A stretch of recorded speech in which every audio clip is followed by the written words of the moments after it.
François est un joyeux quinquagénaire qui vit dans un petit pavillon en banlieue parisienne. Comédien, avec qui il m'arrive souvent de travailler, un jour il m'a raconté une de ses mésaventures qui m'a traumatisé à tout jamais. J'ai choisi de te raconter ce fait divers car ce qu'il a vécu peut arriver à n'importe qui. François est plutôt un couche-tard. Et ce soir-là, alors qu'il regarde la fin d'un épisode de sa série préférée, La Baronne et le livreur de pizza, se dirige dans sa chambre afin de se plonger dans ses rêves.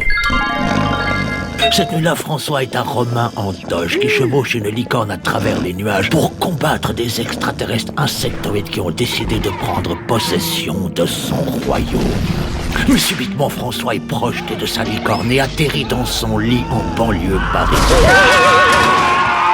Scrutant sa chambre en se demandant ce qui a bien pu le réveiller d'un coup, il allume la lumière et boit une gorgée d'eau. Puis s'apprêtant à retrouver sa licorne, entend subitement...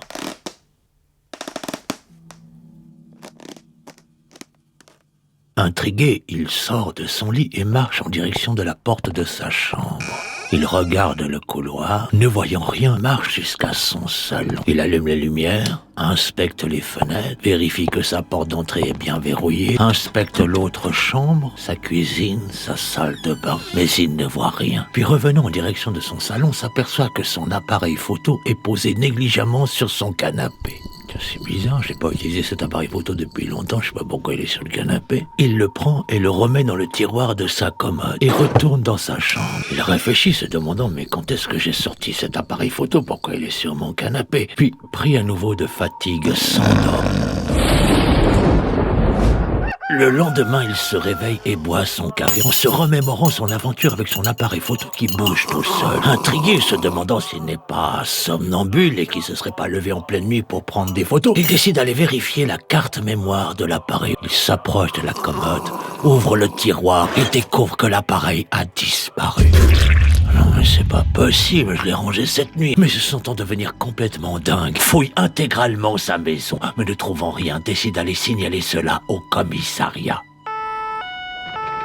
Aucune infraction, et vous avez vu votre appareil bouger tout seul. Non, je l'ai pas vraiment vu bouger. En fait, il était dans un tiroir. Cette nuit, je l'ai retrouvé sur mon canapé. Je l'ai rangé dans le tiroir et ensuite, il a disparu. Mais je l'ai pas vu marcher, genre avec des pattes, l'appareil qui se déplace et tout ça. Non, mais c'est conjuring, votre histoire. Non, c'est juste qu'il a bougé, je sais pas pourquoi. Écoutez, monsieur, je peux rien faire pour vous, hein. Moi, ce que je peux faire, c'est une main courante et puis, vous débrouillerez avec votre assurance. François range le rapport dans son portefeuille qui glisse dans la poche intérieure de sa veste et rentre chez lui.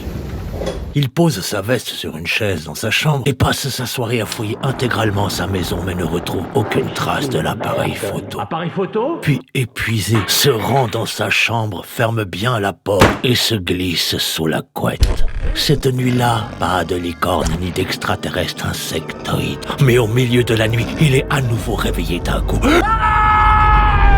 Reprenant ses esprits, il allume sa lampe de chevet et avale une gorgée d'eau avant de s'apercevoir que la porte de sa chambre est maintenant grande ouverte. Oh putain, crie François en recrachant son eau.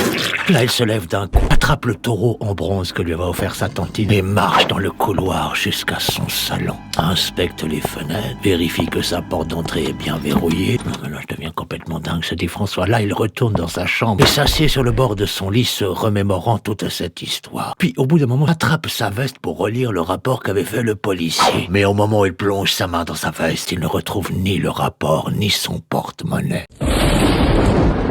Il se pourrait que l'individu ait un double des clés de chez vous. Ça arrive souvent, messieurs. Le mieux, ce serait de faire charger toutes vos serrures et de rester vigilant. On peut pas savoir ce qui peut se passer si vous tombiez nez à nez avec l'individu en pleine nuit chez vous. François quitte le commissariat et rentre chez lui. Appelle son assurance qui lui envoie immédiatement un serrurier qui fait changer toutes les serrures. Mais la nuit, ayant de la peine à trouver le sommeil, François reste allongé dans son lit tenant le bronze de Tantine en regardant le plafond. Quand subitement au milieu de la nuit, il entend... François se lève de son lit, marche dans le couloir et entre dans son salon sans allumer la lumière. Puis là, il sent une présence devant sa porte d'entrée. Il se dirige vers la fenêtre et entrouvre le rideau quand il voit une ombre passer devant lui et se cacher dans un buisson. François crie. puis allume toutes les lumières et appelle la police, qui n'intervient qu'au petit matin, juste assez tard pour constater que l'individu n'ayant pu entrer chez lui s'est contenté de voler sa tondeuse à gazon.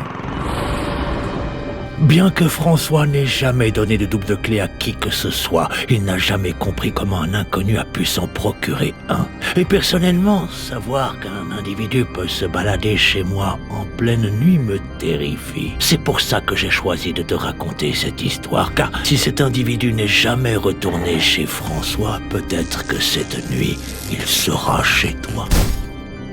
Bonne nuit. Des histoires d'angoisse, des douleurs glacées, crimes et sang, tout est dévoilé.